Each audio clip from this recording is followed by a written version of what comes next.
Hello, and a warm welcome to our show, Love Athletics. In this program, we bring you the latest highlights from our sport with expert input from different continental areas. We were really looking forward to having Kenyan journalist Elias Makori with us today. However, Elias will finally not be able to join us live, but he has sent some videos in particular about the Kenyan trials for the World Championships, which start later today in Nairobi. So let's first look at what's been happening in our sport over the past week, starting with the Diamond League meetings, and there were two. On 30 June, Lausanne Atletissima, a total of 3 world leads were set. Top marks came from the longer distances as the cold weather and headwinds were not really favorable for the sprints. The highlight was an excellent 5,000 meters race in which, in a thrilling battle, Ethiopia's world cross-country silver medalist Berihu Aregawi resisted the surge of Olympic champion Joshua Cheptegei to win in 12:40.45 against 12:41.61 for the Ugandan. Berihu Aregawi thus moved into number 5 spot in the all-time lists, while for Cheptegei it was his best mark since he set the world record in August 2020. Another athlete who continues to chalk up excellent results is Jakob Ingebrigtsen, who took the 1500 in 3 minutes 28.72, ahead of steeplechase world record holder Lamecha Girma, 3:29.51, a national record, and Britain's Josh Kerr in 3:29.64. Now, sometimes I think it must be tough to be Ryan Krauser. In Lausanne, the world shot put record holder had another excellent performance, hurling his implement to 22 meters 29. But such is his strength and the depth of his results, this is his 4th best mark of the season and the 5th overall, that at times we become unjustly blasé with his performances. Among the women, the best mark came from Dutch hurdler Femke Bolle, who clocked her 3rd time well under 53 seconds this year with 52.76, closing almost 2 seconds ahead of her nearest competitor. Good results also in the high hurdles with Puerto Rico's Olympic champion Jasmine Camacho Quinn, who was neck and neck with reigning world champion and world record holder Toby Amusan for much of the race, but pulled away in the last 5 meters to finish in 12.40 to the Nigerians' 12.47. Excellent times into a 1.4 meters per second headwind. And it was the 7th success in 7 meets this season for Camacho Quinn. And as we briefly mentioned last week, Australia's Nicola Ollislagers continued her excellent series, which saw her win the 4 meets she contested in Europe in June, all except the Brno meet on 17 June, with clearances above 2 meters. And in Lausanne, she had the best result so far, with a stunning jump of 2 meters 02, which is a world lead and equals the Oceania record, which she had set to earn the Olympic silver in Tokyo. Ollislagers' jumps at 2 meters 05 were close, especially the second, so encouraging for the rest of the season. Finally, Marie-Josée Tallou is another athlete who continued her win streak with her 9th success over the 100 meters after initial hiccup at Mount Sac Relays back in April, running a very good 10.88 into a 0.8 headwind. Tallou later helped the Ivory Coast ladies to clock a national record of 42.23, the best result this year outside US college meets, taking over 1 second off their previous mark dating from 2016. It's also a Budapest qualifier for the Ivorian ladies. Muriel Auré-Demps, Talou, Jessica Gbaye, and Mabundo Kone, who thus ensured the ladies' sprint relay returns to the World Championships after an absence of 20 years. Well done, ladies. Now, to conclude our review of Lausanne Atletisme Meet, let's hear from Nicola Ollislagers about her feelings after the city high jump and what motivates her. Nicola, pretty fantastic fortnight, back over 2 meters in Paris, national record equaled here, and a couple really good attempts at 2:05. Yeah, I mean, this season has been a really great consistent season, and you know, I think the strength of consistency comes through humility. So I'm trying to just every time when I'm attempting a height, remind myself that no matter how fast I run to the bar or how strong I've been in these last few months, I just have to remember to stick to the process and the plan, and just have faith that, you know, I can jump higher heights even when I feel like it gets a bit over my head. Just stay grounded and go, all right, we can do it. And how were you feeling at 2:05 tonight? Feeling is good. I think I will look at the video of the 2:05 because I looked at my coach and in the end, I want to jump high, and I get the record and all of the accolades. That's great, but I know they'll come if I just focus on jumping high. And the 2:05, when the music was going, you know, that music for me is like really.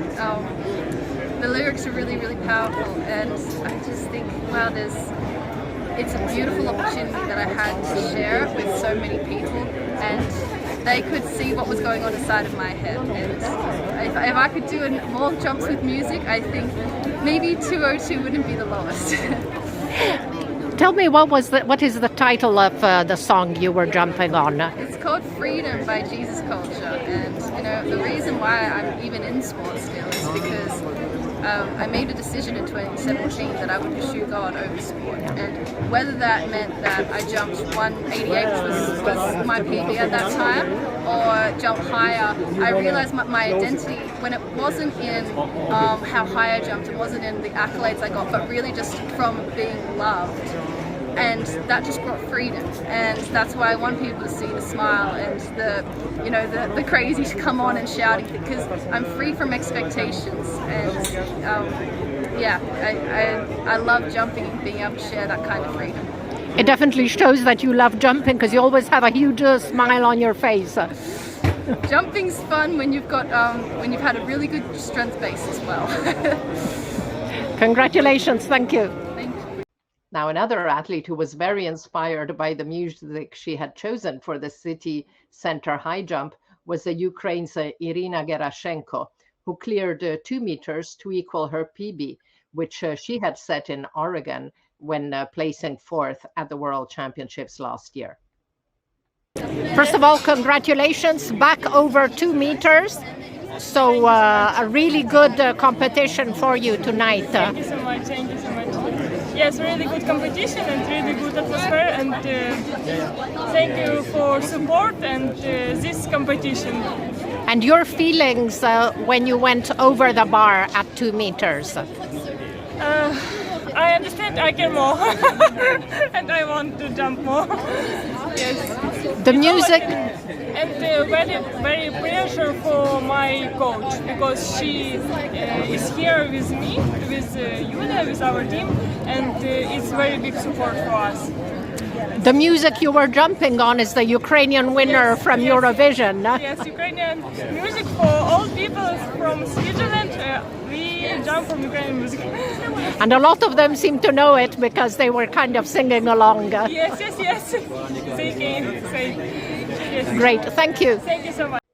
2 days later in Lausanne, rain marred much of the evening, putting a damper on performances of most athletes, but some still managed to shine. The best mark came from the home country's Mondo Duplantis. Pole vault was delayed by 2 hours due to the rain, and when it could finally start, other events had finished by well over an hour. Pole vault superstar, however, didn't disappoint, clearing all heights up and including 6 meters 05 on first attempts. He then asked for the bar to be set at 6 meters 23, hoping to offer the spectators a new world record, but it was not to be that evening. The other performer of the day was world record holder and Olympic champion Karsten Warholm, who won the 400 hurdles in 47.57, another excellent time after his Oslo debut 2 weeks earlier. The race was disturbed by climate protesters who descended on the track near the finish line, occupying the 6 central lanes, but Warholm in lane 8 was practically unaffected.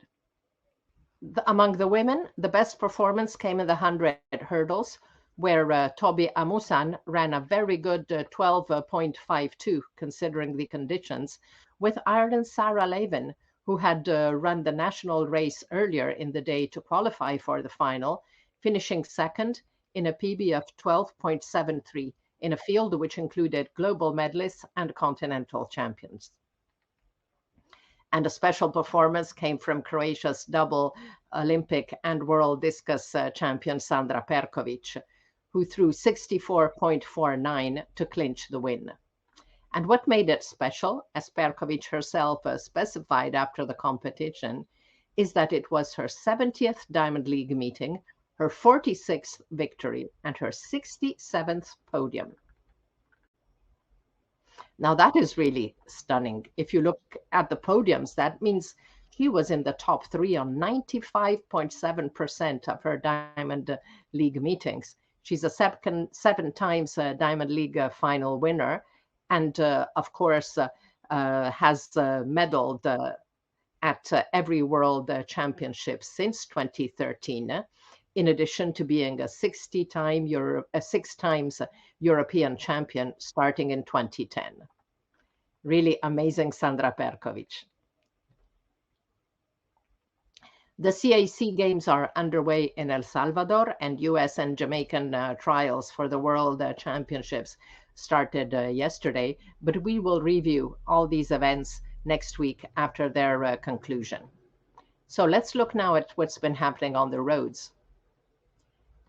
Running in the Gold Coast Half Marathon on Brisbane on 1st July, USA's 38-year-old Kira D'Amato won the race in 1 hour 06:39, improving her PB by over 1 minute to set the US and NACAC record, taking 30 seconds off the mark set by Emily Sisson in January. Now, Sisson was the athlete who had bettered D'Amato's area record in the marathon last October, so D'Amato has now turned the tables on her in the shorter distance. On 2 July, the South American Half Marathon Championships were held in Santa Cruz de la Sierra in Bolivia. The championships were dominated by Ecuador, who took victory in the women's race with Silvia Ortiz, the winner in 1:14:36, ahead of compatriot Rosalba Chacha and Peru's Rocio Cantara. The men's race went to Brazil's Jonatas de Oliveira, followed by Ecuadorians Rafael Loza and Luis Miguel Mazavanda. Ecuador therefore dominated the medal table, taking gold with both teams, followed by Brazil, Peru with 2 team silvers, and hosts Bolivia taking the team bronze. On the same day, the Nairobi City Marathon was held, with victories for Robert Kiplimo in 2 hours 07:38 and Naomi Rotich in 2 hours 24:33. Now that is really impressive running at Nairobi's altitude of 1,795 meters. It's time now to go back to the global overview of our sport and check out the world's leads set in the past 7 days. As we saw, there were 3 in Lausanne, while the weather in Stockholm was really too bad for outstanding performances. So Beriu Aregawi, Nicola Olislagers in the high jump, and Katie Moon in the pole vault with 4 meters 82 also set a world lead. And this week, there was just one other world lead outside Diamond League meetings. And that was in the high jump, where Russia's Danil Lysenko cleared 2 meters 33 to equal the high jump world lead in a meeting in Brest in Belarus. However, as not all world leads are top level marks, we will also continue to look at the top marks of the past week, starting with the senior men's events. The top performance among the men, of course, came in Lausanne. Jakob Ingebrigtsen's 3:28.72 is the second mark of the year after his European record in Oslo. And the race was also very good with Lamecha Girma, Josh Kerr, and also Neil Gurley. In the 5,000, as we saw, excellent marks for Berihu Aregawi and Joshua Cheptegei, but also good running by Hagos Gebrehiwot and Telahun Haile Bekele. In the 110 hurdles, this event was outside the Diamond League meetings, but very good results in 13:07 for Frances Willem Bellocian on 2 July in La Chaux-de-Fonds. And that's the third French mark. And knowing that France has a very high tradition in the hurdles, that's really good.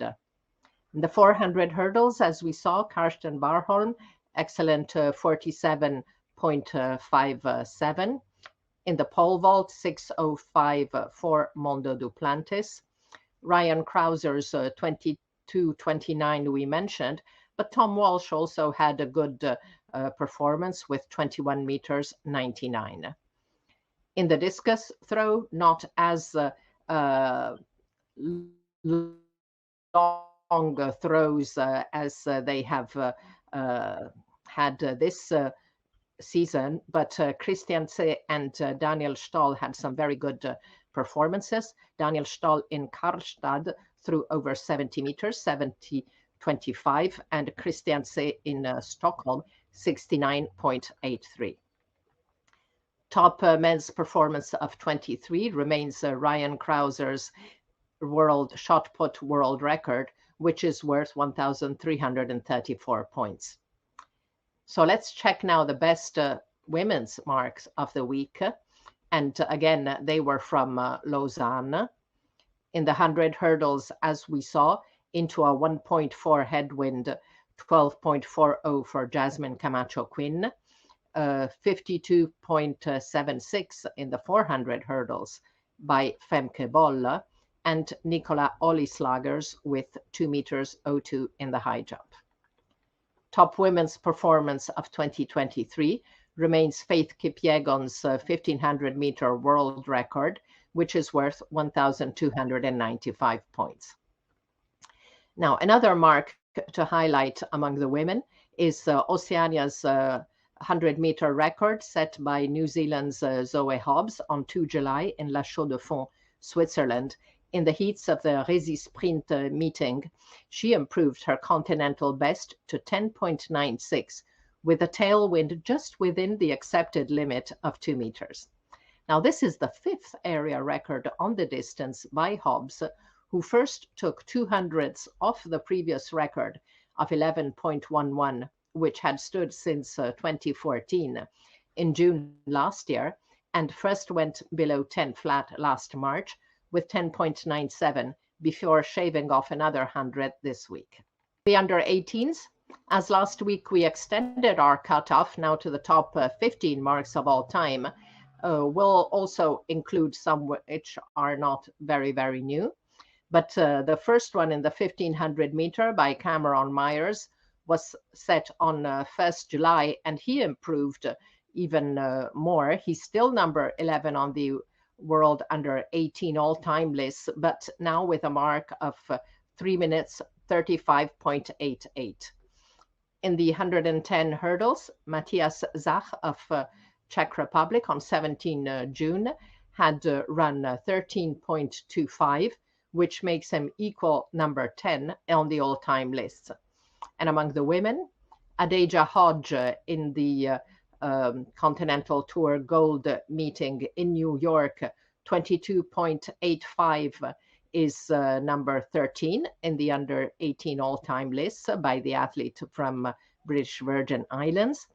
On the 3,000 meter steeplechase, good result for a Japanese athlete, Mei Hokiyama, who in Marugame on 19 June ran 9 minutes 34.46 to become number 12 on the all-time list. While in the javelin, 500 grams implement, Finland's Rebecca Nelli-Marka threw 59.98, number 11 in the under 18 all-time list. But let's talk now about what is happening in the next few days, as most countries hold their national trials or championships. Elias, before we look at the Kenyan trials, we need to look back and speak about Faith Kipyegon and her amazing season with 2 world records in 8 days. So let's first hear what Kipyegon told us in the mix zone in Paris after the second one. Yeah, it's like a dream. It's like I'm dreaming. It's like I don't know how to express this. I'm so happy. I'm emotional right now. I'm so happy. What were you thinking about the race? Sorry? What were you thinking about the race coming in? What were you expecting? For me, I was just expecting to run my best, to lower my Barcelona best to 14.1. Not to run this fast. Yeah, this was incredible. I was not expecting this, to say the truth. This was amazing. Yeah. Most amazing than last week. Sorry? Most amazing, More amazing than last week record. Yeah, I can say this was really amazing. This was really a big surprise. Not even like Florence. Florence, yeah, I was surprised with my touch world record, and today was really, really surprising. Yeah, I don't know. I'm still like I'm mad or something, but yeah, I thank God. You saw Jakob breaking the record before you, and we've seen 2 world leads. How is the track and how are the conditions here? Ooh, the track is really good with the weather, everything. The fans are really cheering, and yeah, it was really amazing today. And yeah, I thank God. How did you work with Beatrice towards this? I knew Beatrice was going to base really good. I know she's a good athlete. She's good in pacing. She did before the pacing 5,000 for Gideon. And I knew she was going to do her best here because I knew Gideon was going to break the world record. So I told myself, just relax, enjoy the base and see what you can run in 5,000. Because yeah, it's not my race, but I thank God I did it. Yeah. And how did the lights help you? Were you Yeah, I looking can say yes. The lights really helped me because I stayed with the green lights. I didn't run with the blue lights because I knew the blue lights was a little bit weaker. So I said, let me hold on with the green lights and see what was possible the last 100 meters. Do you begin to sing to the barrier of the 14 minutes on 5K? I don't know. This was surprising, so I don't know what's next. I don't know what's next, but yeah, it's possible. Everything is possible in life. We might go under 14.00 in future, but at the moment we just we enjoy the season still early, and we hope maybe at the end of this season we will do a much quicker. When you took the lead, was it because Letesenbet was slipping off the pace a little bit? Or? No, she told me just go, and for me I like running my own race.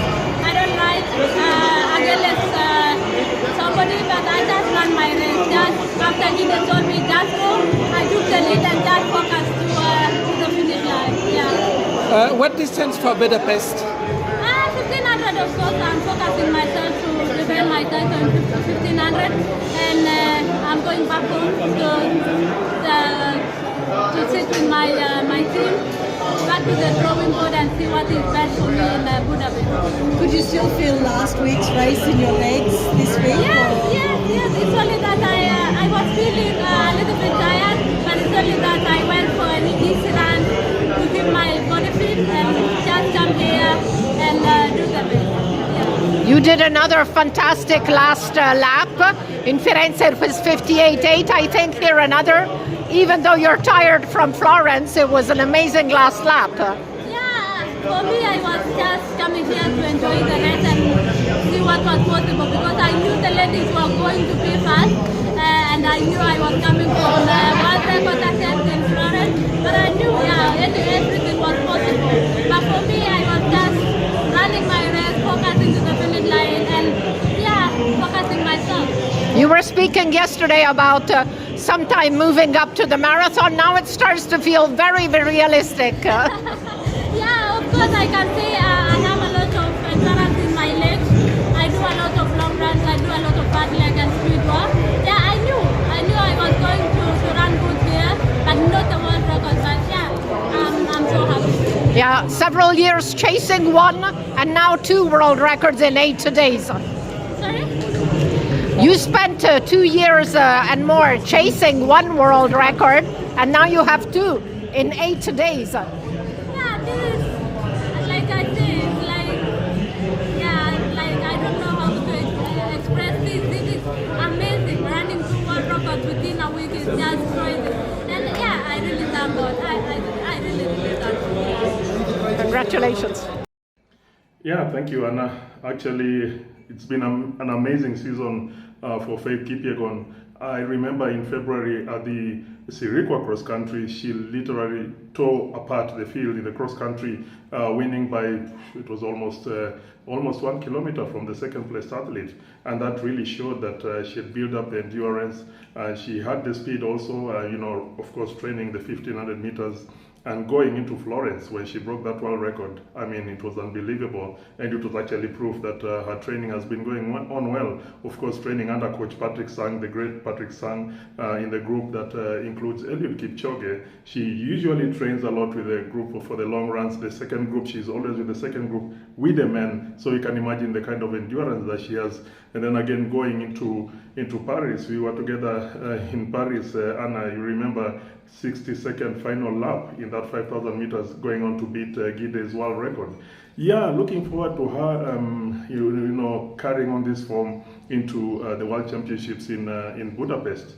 It's very good that the Athletics Kenya selectors during the trials in Nairobi have decided to let us skip the 1,500 meters and focus on the 5,000 meters, because doubling up is energy sapping. So they're trying to preserve her, make sure that she goes into Budapest in good shape.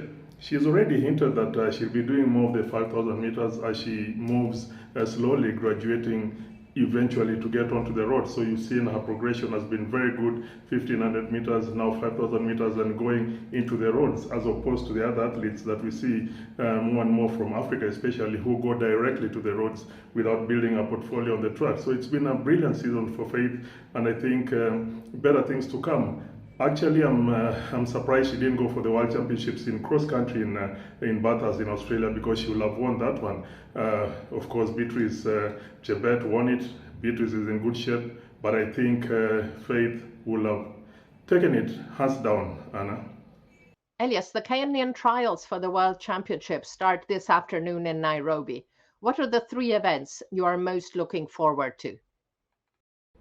Yeah, thank you, Anna. It's going to be very, very exciting at the Kenyan trials. As they say, the Kenyan trials, the US trials are the biggest track and field events outside the World Championships, outside the Olympic Games.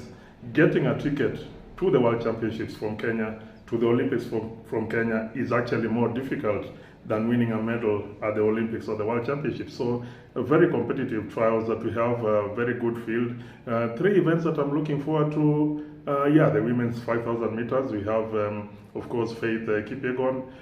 She's decided to run this one, and the Athletics Kenya selectors have given her, the advantage of not running the 1,500 meters. She has a wild card in the 1,500 meters, so she's going to run the 5,000 meters, coming up against the Commonwealth champion, the world cross-country champion, Beatrice Chebet, young girl who's really come up very well from the junior ranks, and prospects for the future. So, it could easily be, perhaps 2 Kenyans on the podium Beatrice Chebet and Faith Kipyegon in the 5,000 meters in Budapest. So the women's 5,000 meters is one event that I'm looking forward to. Men's 100 meters, of course, Ferdinand is always a joy to watch. Ferdinand Omanyala, the African champion, 9.77 seconds Africa record. Yeah, he ran well, like you saw again, Anna, we were together in Paris when he ran 9.98, just 1/100th of a second behind, Noah Lyles, the American who won in 9.97. Of course, he's unrivaled in Kenya in the 100 meters, but he's always a joy to watch, especially in the relays, because Kenya is trying to fight to get the qualifying time for the relays, both in the 4x1 and 4x4. So the selectors, Athletics Kenya, the organizers of the trials have brought in, athletes from Nigeria, from Botswana, from Uganda to try and make it, an international relay, because of course the rules say that to get the qualifying time, you need to have been in a competition where there are 3 or more nations involved. That's why we saw the organizers inviting Nigeria, inviting Botswana, and indeed Uganda. So with Kenya, there'll be 4 nations in competition. Yeah, so the sprints, 4x1 and 4x4, are going to be an amazing event to watch. The steeplechase, Anna, is my 3rd event. I'd like to see the depth that we have. The women's steeple looks more or less safe, with Beatrice Chepkoech, of course, the world record holder, showing her form. You've seen her run in the Diamond League. She's picking up at the right time. She had suffered a long injury, but now she's back. And, we are pinning our hopes on her getting onto the podium in Budapest. The men's steeplechase has been the talk of town. The coaches, selectors, the athletes are debating on what needs to be done for Kenya to get back its lost glory. Remember, 1968 Olympics in Mexico, Amos Biwott won the gold medal in the steeplechase, and that was the beginning of Kenya's dominance. But now we saw Girma shatter Shaheen's world record in the steeplechase in Paris. We've seen Soufiane El Bakkali even beating Kenyan steeplechasers here in Nairobi at the Kip Keino Classic. So there's a big worry. Is Kenya fighting for a bronze behind El Bakkali, behind Girma? Or are we going to see, the athletes, Kibiwott and company, stepping up their game? I was speaking to the multiple world champion, multiple Olympic champion, Ezekiel Kemboi 2 nights ago, and he's really, really concerned. He's even contemplating getting into coaching to see how Kenyan steeplechase can get back to where it is, as, the preserve, the country's preserve in the international championships. So it will be interesting to see how the trials in the steeple pan out, and also talk to the athletes and coaches and hear what they will do differently as we head to Budapest. Anna? Thank you, Elias. This was fascinating. Now let's look at some cool athletics news, and that is the return to competition of Brazil's 400-meter hurdler, Alisson dos Santos. The reigning world champion had torn his meniscus at the start of 2023, and it looked like he could miss the whole summer season. But he has been announced for the Hercules Diamond League meeting in Monaco on 21 July, facing Karsten Warholm. Although the Brazilian may not be at his very best, it's really good to see him back. Dos Santos had an amazing season last year, winning 12 out of 12 races, including the World Championship final and 7 Diamond League meetings, while the Norwegian had been out of action for over a month after sustaining a right thigh injury in Rabat in early June and had underperformed at the World Championships. So hopefully Dos Santos can be fully recovered in time for Budapest, because a fit Dos Santos and a fit Karsten Warholm, plus the Americans to emerge from the trials, is really going to be one of the most fascinating battles in Budapest. So let's look now at upcoming events as we reach the end of our show. So athletics at the CAC Games is underway in El Salvador, and last night US championships and trials and Jamaican championships and trials started. From 6 to 9 July, so today and tomorrow, Kenyan trials, and of course lots of other national championships in many countries. On 12 to 16 July, Asian Championships will take place in Bangkok. 13 to 16 July, European Athletics Under-23 Championships in Finland in Espoo. And on 16 July, Kamila Skolimovska Memorial, the next Diamond League meeting in Chorzów. And 18 July, Continental Tour Gold event in Székesfehérvár, the István Gyulai Memorial. So we're now at the end of our program. It was great having Elias with us on part of the show. Thank you all for watching. The next days are really exciting as selections will start to take shape for the World Championships. So see you next week on Love Athletics to look together at the highlights, comments, and analysis of what's been happening in our sport over the past 7 days. Bye-bye.